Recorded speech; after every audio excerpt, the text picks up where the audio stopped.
Assalamualaikum warahmatullahi wabarakatuh. Balik lagi di channel Indah Tube yang seperti biasa tidak akan berhenti untuk membahas seputar sinetron buku harian seorang istri. Oke ya guys, meski kita tahu di episode tadi malam kita sebagai penggemar buku harian seorang istri lovers sangat amat kecewa dengan adegan episode tadi malam. Karena kenapa? Karena makin kesini ceritanya makin aneh dan penuh dengan teka-teki. Namun dibalik semua itu tidak menyurutkan hati kita sebagai penggemar Nana dan Dewa. Maka dari itu simak videonya sampai habis karena episode kali ini akan membuat kita penasaran ya guys, sama seperti Mimin. Di episode ini juga kita menyontohkan yang baiknya dan mengabaikan kejahatannya ya guys. Karena kenapa? Banyak banget hikmah yang bisa kita petik dari sinetron ini, dari mulai kepercayaan, kesetiaan, kesalahpahaman, kejujuran, dan juga harta warisan. Oke, kita lanjut ke pembahasan isi dari episode buku harian seorang istri malam ini. Namun sebelum lanjut ya guys, Mimin sarankan bagi yang baru menemukan channel ini silahkan tekan dulu tombol subscribe-nya. Like, komen, dan aktifkan lonceng notifikasinya agar tidak ketinggalan berita terbaru dari channel ini. Dan simak videonya sampai selesai ya guys. Nana pun akhirnya sudah menemui Fajar di danau. Nana memohon kepada Fajar agar tidak meninggalkan Lia dan kembali lagi rujuk bersama Lia. Fajar pun menjelaskan kepada Nana jika semuanya sudah terlambat dan Lia sudah tidak memperdulikan Fajar lagi. Fajar masih saja mempermasalahkan masalah cincin yang ia berikan dan cincin tersebut sudah tidak dipakai oleh Lia. Di sini Nana mempunyai peran penting. Dirinya rela menemui Fajar di danau karena akan menjelaskan yang sebenarnya. Karena Cornelia tidak mau berterus terang jika cincin tersebut hilang. Entah apa alasan Lia kenapa dirinya tidak mau mengatakan yang sebenarnya kepada Fajar. Padahal Fajar sendiri tidak akan marah jika Lia jujur kepada dirinya.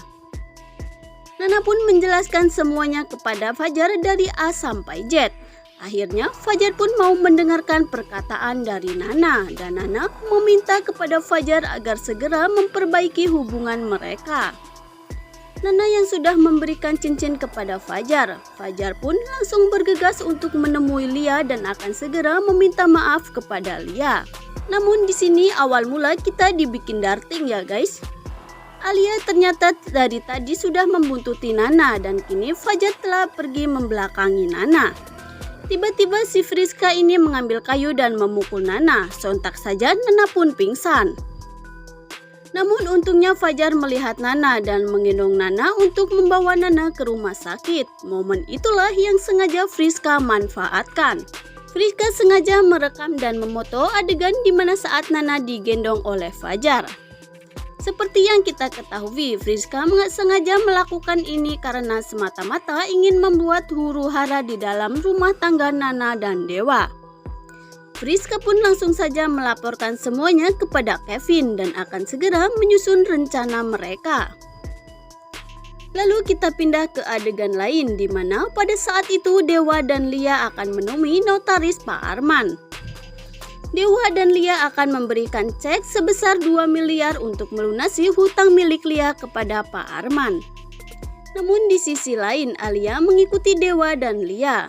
Alia pun sengaja mengikuti Dewa karena Alia tidak mau kalah dengan Friska. Alia juga ingin membuat Dewa dan Nana hancur agar nantinya Kevin akan salut kepada dirinya dan memilih Alia sebagai istri dari Kevin. Lanjut, akhirnya Dewa dan Lia sudah bertemu dengan notaris Pak Arman dan Dewa sudah memberikan cek dan melunasi semuanya. Dewa pun berpikiran jika semuanya sudah selesai dan sudah tidak ada lagi masalah.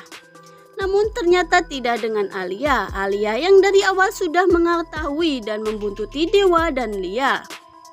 Kini dipermudah oleh sutradara. Kenapa? Karena jendela ruangan tempat notaris Pak Arman tidak dikunci. Alia pun leluasa memoto dan merekam percakapan mereka. Hal itulah yang membuat kita sebagai penonton menangis ya guys. Yang bikin darting adalah kenapa jendela itu tidak dikunci, kenapa juga tidak ada security, kenapa juga tidak ketahuan. Lalu singkat cerita, Lia dan Dewa sudah selesai dan meninggalkan ruangan itu. Alia pun masuk dengan modus akan membayar hutang perusahaan kepada notaris Pak Arman.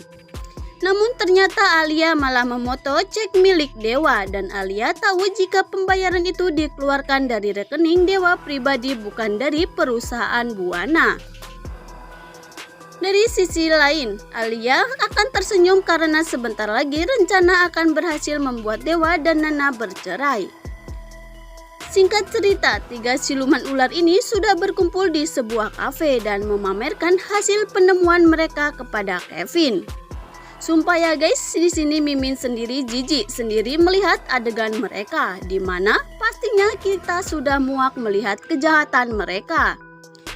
Dan pastinya di episode yang akan datang mereka bertiga akan kena batunya. Sampai di sini dulu ya guys, kita lanjut di video selanjutnya. Mimin mengucapkan mohon maaf jika ada salah kata ya, dan terima kasih yang sudah mampir di channel Indah Tube.